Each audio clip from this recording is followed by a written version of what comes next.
morning, dear students. So today also we'll continue with the same lesson, that is chapter number 7, Need and Classification of Industry. Okay. So now in last class I've explained to you the meaning of industry. So do you all remember what do you mean by industry? So it's a group of factories or an organization that offers a particular type of services or good is known as an industry, isn't it? And there I have explained to you the different types of industries which are classified on two bases. So number one was on the basis of size and the second one was on the basis of raw material. So today we'll take up only the industry that is classified on the basis of size. Okay, now see here. So on the basis of size, we have large scale industry, we have small scale, and we have a cottage industry, isn't it? So today we are going to see the features of these three types of industries which are classified on the basis of the size. So see the first one now, the large scale industry. First point, this large scale industry, they require huge capital investment. That means they need large amount of capital investment to start this type of business. Okay. Then number two, they require large number of workers also. That means they employ many people.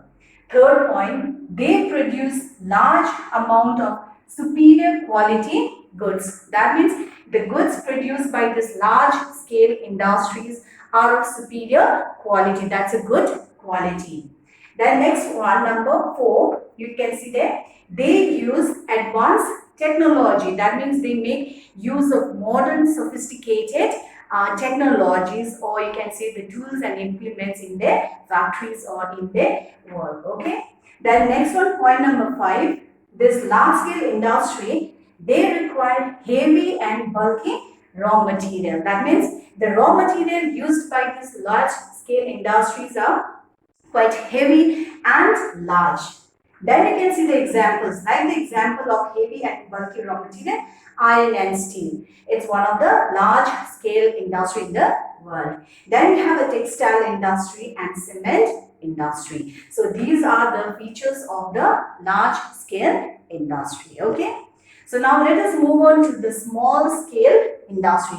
So here you can see the word large and now you have small. Okay. So see the first point. The small scale industry, they require less capital investment, right? So out here if you see, they require huge capital investment. So as compared to the large scale, the small scale industry, they require less capital investment. Then number 2, they employ less number of persons. So you can say the number of workers required in this small scale industries are less as compared to the large scale industry. Then number 3, you can see most of the work is done by manpower. That means the work is done by human hand, or you can say human beings, by using a simple tools, or by using the tools and machines. Then you can see the examples.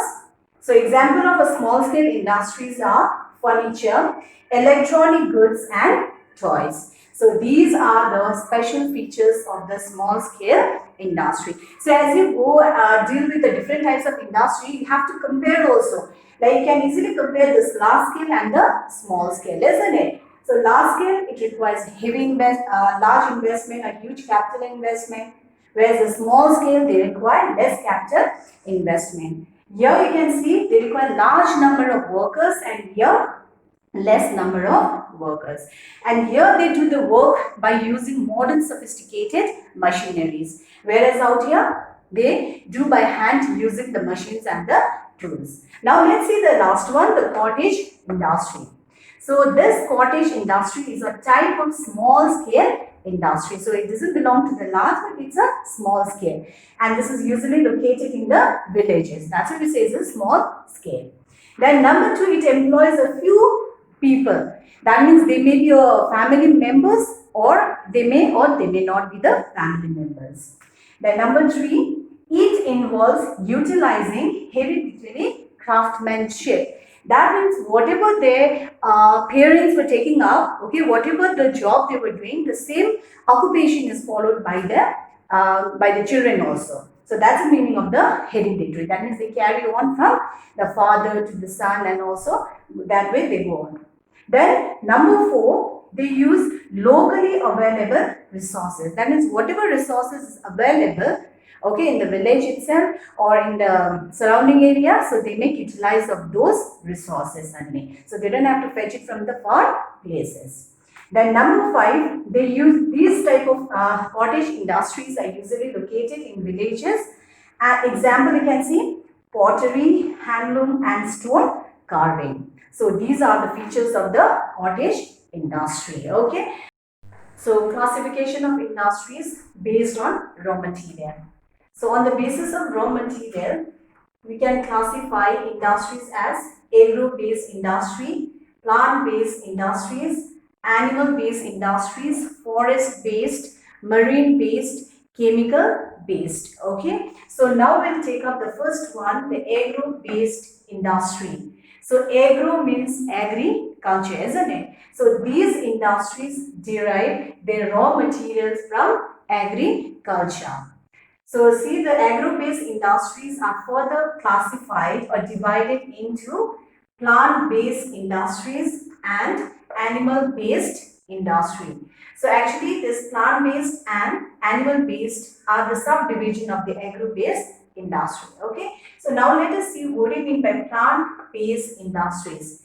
These industries derive their raw material from the crops cultivated by the farmers. So this plant-based, they derive, how do they get the raw material?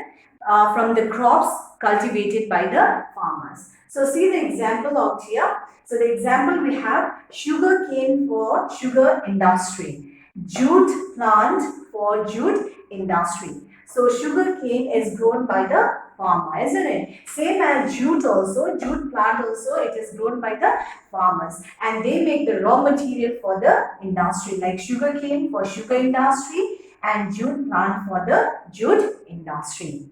Now let us see the animal-based industry. So animal-based means these industries derive their raw material from animals. So you can see the example here. Wool obtained from sheep for woolen textile industry.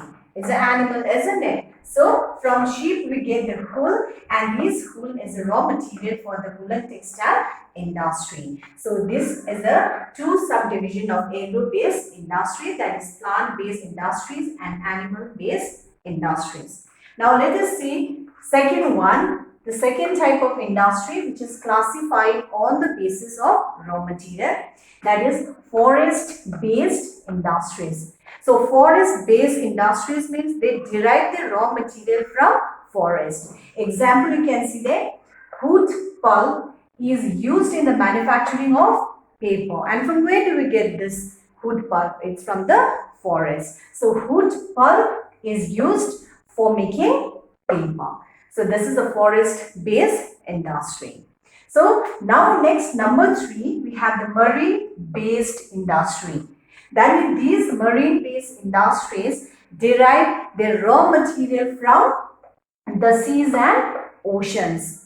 Example, now you can see seafood processing industry. You take the example of the fish industry. So they get it from the sea, isn't it? So seafood processing industry is an example of the marine based. Now let us see the other one, the chemical based and the mineral based industry. Okay, so now we'll see the mineral based industry. Now what do you mean by mineral based industries? Means these industries use various kind of minerals as a raw material. So this industry derive the raw material from where? From minerals. So take the example of iron ore for iron and steel industry.